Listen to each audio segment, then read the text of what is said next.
রমজান মাস রহমত, মাগফেরাত ও নাজাতের মাস। এই মাসে একটি নফল ইবাদত ফরজের সমান সওয়াব পায়, আর একটি ফরজ ৭০ গুণ পর্যন্ত বৃদ্ধি পায়। এমন ফজিলতের মাসে যদি আমরা ভুল করি তাহলে কত বড় ক্ষতি হয়ে যায় ভেবে দেখেছ? অনেকেই রোজা রাখে, নামাজ পড়ে, কিন্তু কিছু সাধারণ ভুলের কারণে সেই রোজার পূর্ণ সওয়াব পায় না। আজ আমরা বিস্তারিতভাবে জানব রমজানের ১০টি সাধারণ ভুল, রোজা নষ্ট হওয়ার কারণ, ইফতারে অতিরিক্ত খাওয়ার ক্ষতি এবং সময় নষ্টের ভয়াবহতা। প্রথম অংশ, রমজানের 10টি সাধারণ ভুল। শুধুমাত্র না খেয়ে থাকাকেই রোজা মনে করা। অনেকে মনে করে রোজা মানে শুধু খাবার ও পানীয় থেকে বিরত থাকা, কিন্তু রোজা হলো চোখ, কান, জিভ, হাত, পা সব কিছুর রোজা। গীবত, মিথ্যা, অশ্লীল কথা, ঝগড়া এসব করলে রোজার আসল উদ্দেশ্য নষ্ট হয়ে যায়। 5 ওয়াক্ত নামাজে অবহেলা। রোজা রাখছি কিন্তু নামাজ ঠিকমতো পড়ছি না, এটা বড় ভুল। রোজা ও নামাজ একে অপরের পরিপূরক। তারাবি অবহেলা করা। রমজানে তারাবি বিশেষ ইবাদত। অনেকেই অলসতা বা মোবাইল ব্যবহারের কারণে তারাবি মিস করে। কুরআন না পড়া। রমজান হল কুরআন নাজিলের মাস, অথচ অনেকে পুরো মাসে একবারও কুরআন খতম করার চেষ্টা করে না। ইফতারকে পার্টিতে পরিণত করা। ইফতার এখন অনেক জায়গায় সামাজিক আয়োজন বা ছবি তোলার অনুষ্ঠান হয়ে গেছে।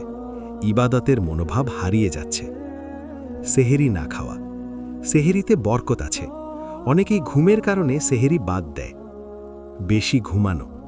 রমজানে অনেকেই দিনভর ঘুমিয়ে সময় কাটায়, এতে ইবাদতের সময় নষ্ট হয়। গুনাহ থেকে দূরে না থাকা। রমজানেও যদি আগের মতো গান, সিনেমা, গীবত, হারাম কাজে লিপ্ত থাকি তাহলে রোজার ফজিলত কোথায়? জাকাত ও সদকা অবহেলা করা। রমজান দানের মাস, অথচ অনেকে হিসাব করে জাকাত ঠিকমতো দেয় না। রমজান শেষ হলে সব ছেড়ে দেওয়া। রমজানে ইবাদত করে কিন্তু ঈদের পর আবার আগের জীবনে ফিরে যায়, এটা বড় ক্ষতি। রোজা নষ্ট হওয়ার কারণ।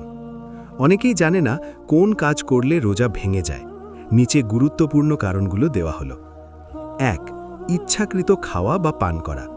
ভুলে খেলে রোজা ভাঙে না, কিন্তু ইচ্ছাকৃত হলে রোজা নষ্ট।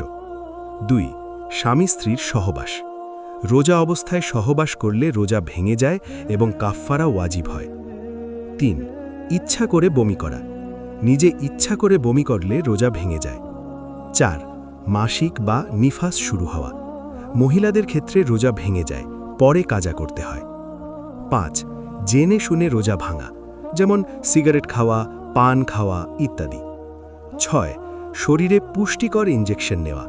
ফিকহ ভেদে মতভেদ আছে, তবে চিকিৎসা প্রয়োজনে আলেমদের পরামর্শ নেওয়া উচিত। ইফতারে অতিরিক্ত খাওয়ার ক্ষতি। রমজানের একটি বড় ভুল হল সারা দিন না খেয়ে ইফতারে অতিরিক্ত খাওয়া।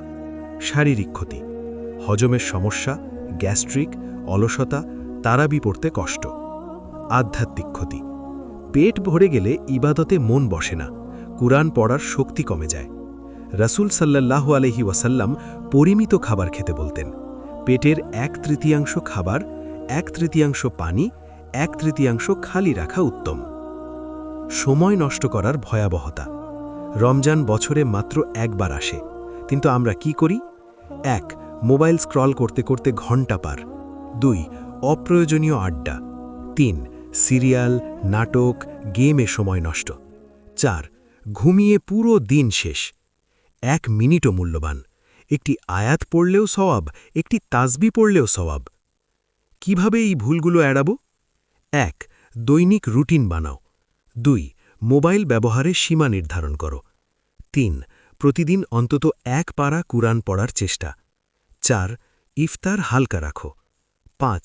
শেষ 10 রাতের বিশেষ পরিকল্পনা করো। উপসংহার। রমজান শুধু না খেয়ে থাকার নাম নয়, এটা আত্মশুদ্ধির মাস। আমরা যদি সাধারণ ভুলগুলো এড়িয়ে চলতে পারি তাহলে এই রমজান আমাদের জীবনের মোড় ঘুরিয়ে দিতে পারে। আজ থেকেই নিয়ত করি। 1. সময় নষ্ট করব না। 2. ইফতারে সংযমী হব। 3. রোজার হক আদায় করব। আল্লাহ আমাদের সবাইকে সঠিকভাবে রোজা পালনের তৌফিক দান করুন আমিন তুমি চাইলে আমি এখন